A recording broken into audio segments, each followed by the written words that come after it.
To begin, we'll start by drawing a circular shape no bigger than your fingertip on the piece of cardboard. It's a good idea to draw it as close to the edge as you can. This makes it easier to cut out. And now that's what you're going to do. Please cut out that circular shape that you just traced onto the cardboard.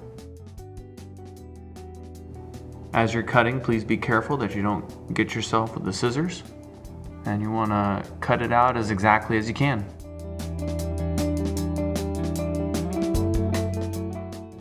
Now we're going to trace that shape we just cut out back onto the cardboard.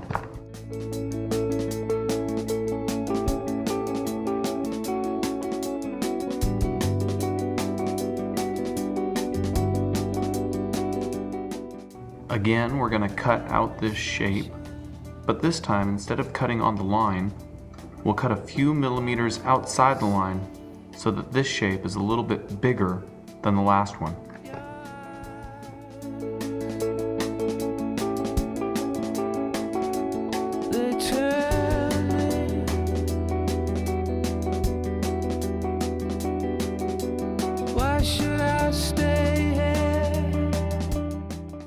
Now, again, we're going to trace this new shape we just cut out back onto the cardboard.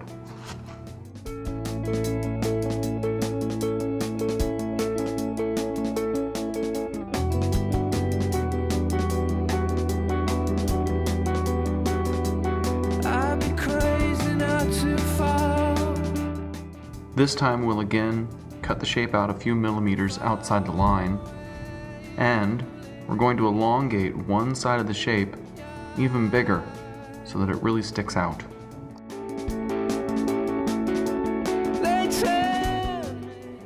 Now, just like contour lines on a topographic map, when we stack these three shapes on top of each other and look down on them from above, they look like contour lines showing the topography of a hill.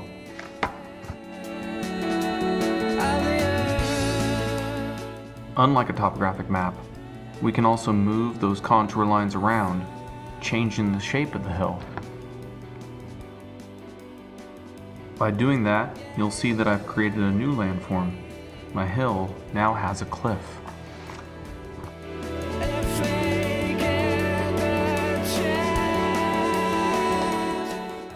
Just like I did with my first three contours, I'll make three more.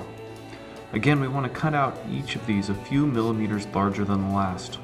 Also, we want to change the shape a little each time to make our hill look more realistic. You can change the shape as you like. Maybe you like to cut out shapes that relate to your theme, or just shapes that look neat. You decide.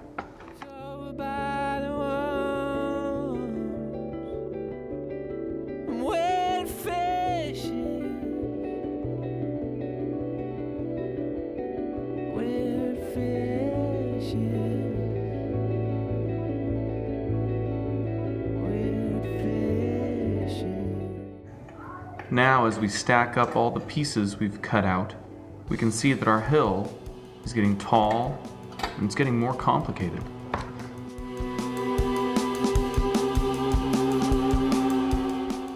We won't be gluing this landform together for a while, so to keep these pieces organized, we'll give the landform a letter and each elevation a number.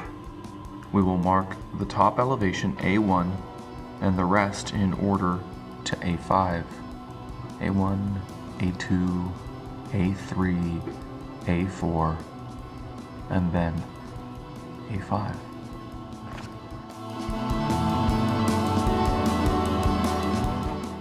As we did before, we can move each contour around to decide how we like them best.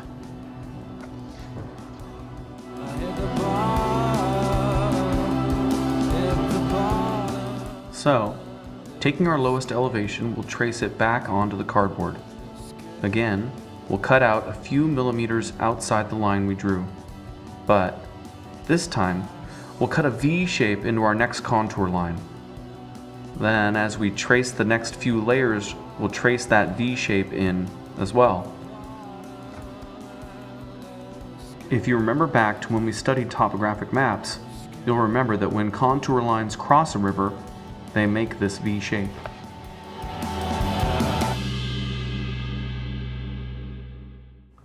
Since we've added these layers to our first landform, we'll label them A6 to A8.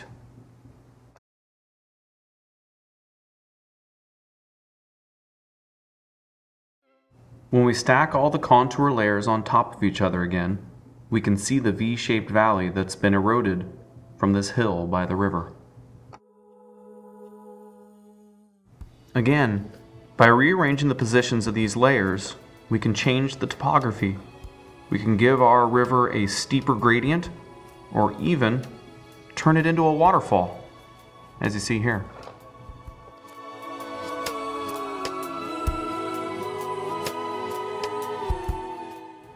Okay, let's make another landform. To begin, we'll do as we did before. We'll start by making another small shape, around the size of your fingertip, no more. And again, after you cut it out, you'll trace that shape back onto your piece of cardboard. Remember, the closer you trace it to the edge of the piece of cardboard, the easier it will be to cut. This time, instead of cutting several millimeters outside the line, try to cut only about 1 millimeter outside.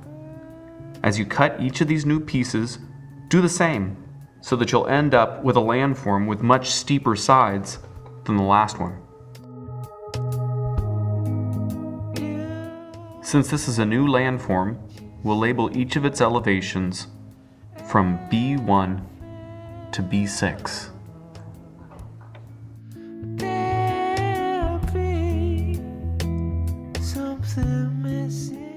From above, you can really tell that the contour lines are much closer together, so we know this hill has much steeper sides than the last.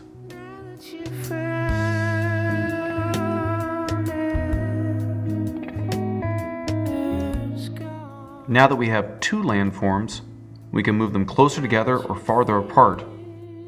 As we do, we end up with more landforms because of the shape of the negative space between the two. If we space them far apart, we have a plane. If we move them close together, we have a canyon.